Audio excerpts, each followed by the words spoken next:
Bonjour à tous, j'espère que vous allez bien. On se retrouve pour un petit sujet sur le potager. J'ai vu que cette année ça a été très compliqué pour l'ensemble des jardiniers. Malgré tout, je vais vous expliquer un peu comment j'ai tout de même réussi à avoir pas mal de légumes, alors moins que l'année dernière.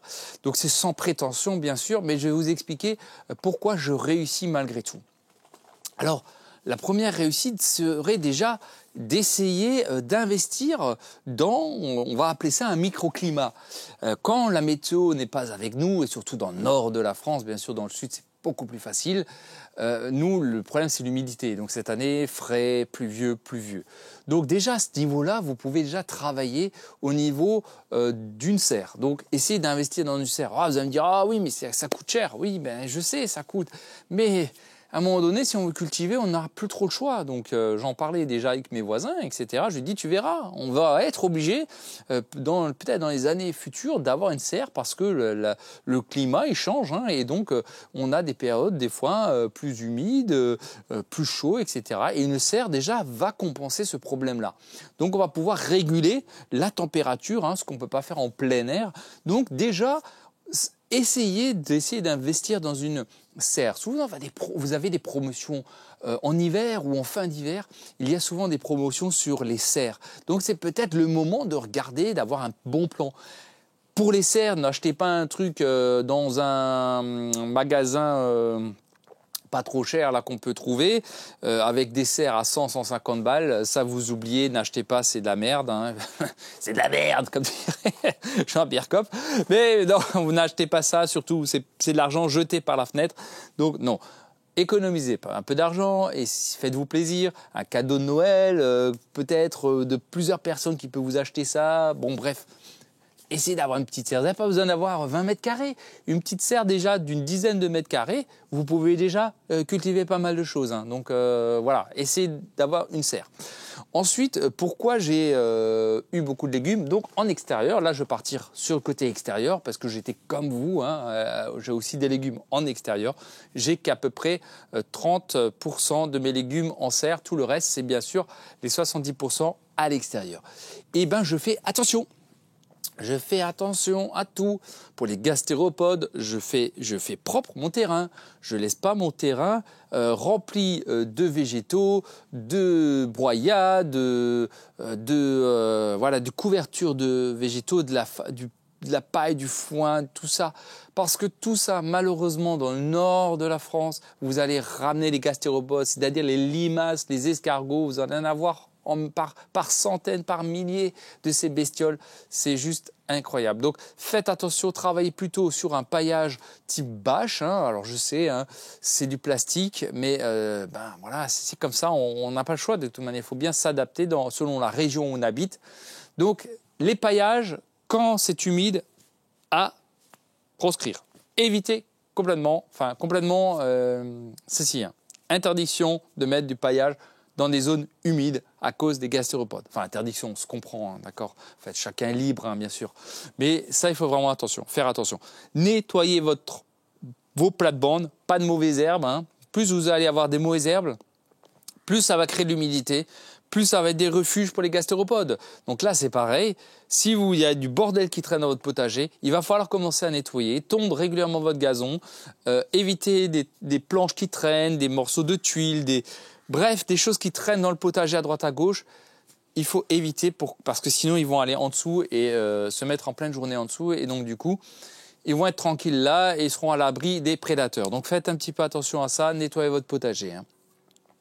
Ensuite, c'est aussi le côté arrosage. Donc oui, effectivement, il faut quand même arroser de temps en temps. Si c'est trop sec, il faut penser à arroser.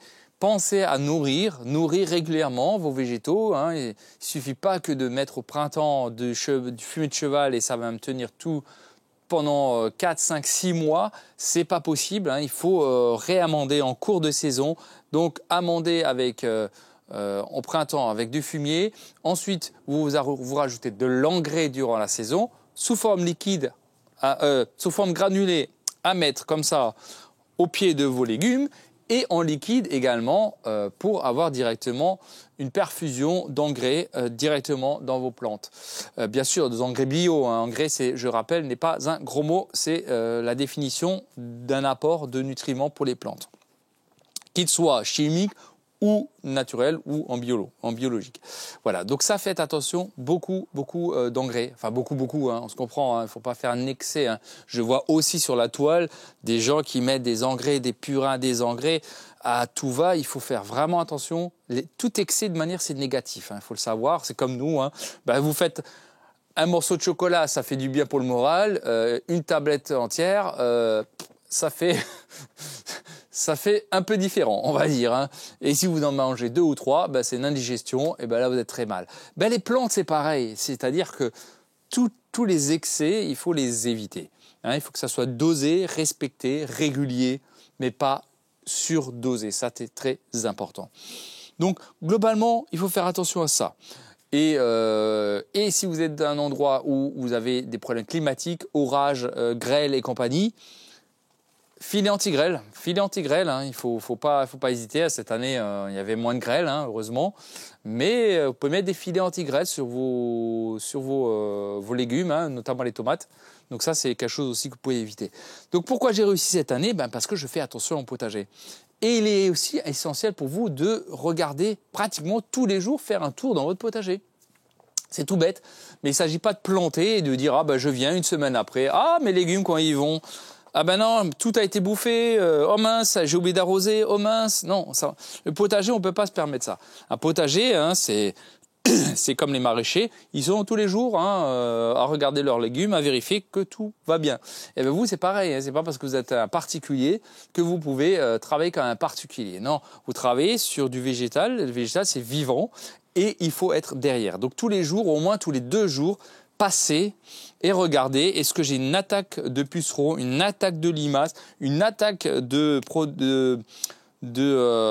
champignons, hein, de maladies cryptogamiques. Tout ça, il faut vraiment être derrière constamment. Vous avez le droit de partir en vacances, c'est évident, mais c'est pareil, comme je vous ai dit, si vous partez 1 mois en vacances, oubliez de faire un potager parce que c'est pas possible. Donc, mais si vous partez 1 semaine ou 2, c'est gérable. Voilà, pareil, hein, qu'on parte en vacances et essayer de voir un voisin, un ami, la famille qui puisse entretenir votre potager. Donc, il faut aussi regarder globalement tous les jours votre potager. Je fais un petit tour et en plus c'est agréable de voir votre potager, vos légumes pousser, etc. C'est super. Donc là aussi, surveillance accrue de votre potager. Bon, si vous avez fait tout ça, je pense que c'est déjà pas mal. Hein. Donc nettoyage des plates-bandes, des gastéropodes, mettre des lentilles limaces, surveiller l'arrosage, les nutriments, attention aux maladies. Les serres, si vous en avez une, c'est mieux. Hein. Si vous n'en avez pas, c'est pas grave. Si vous en avez une, c'est mieux. Et voilà, il faut surveiller le potager. Une chose est sûre, c'est que le jour où vous aurez compris comment fonctionne une plante, vous réussirez quasiment à tous les coups vos légumes. Voilà, on peut louper des fois, ça m'arrive aussi de louper un légume, mais globalement, à 90%, vous devez réussir vos légumes. Si vous ne les réussissez pas, c'est que vous avez fait une erreur. C'est tout. Après, c'est pas grave, hein, il n'y a pas mort d'homme, mais c'est simplement vous êtes responsable de votre potager. Vous avez raté votre potager parce que vous n'étiez pas professionnel à ce moment-là. Mais ça arrive, hein, ça peut m'arriver à moi aussi, voilà. Une absence, je cours partout, c'est comme ça peut arriver. Mais voilà, le vivant, lui, il n'attend pas. Hein. Il n'a pas une montre, il n'a pas un chronomètre. Lui, il vit, il continue. Et il faut être derrière. Bon, voilà pourquoi j'ai réussi cette année plus ou moins mes légumes. C'était quand même une moyenne bonne année.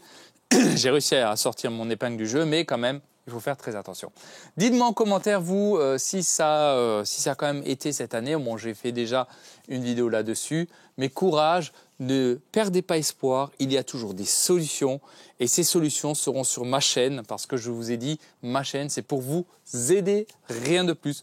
Donc, si vous avez des questions, vous les posez en commentaire. Je n'hésiterai pas à y répondre. Ensemble, nous y arriverons. Prenez soin de vous. Perdez pas espoir, courage et à très vite. Ciao, ciao.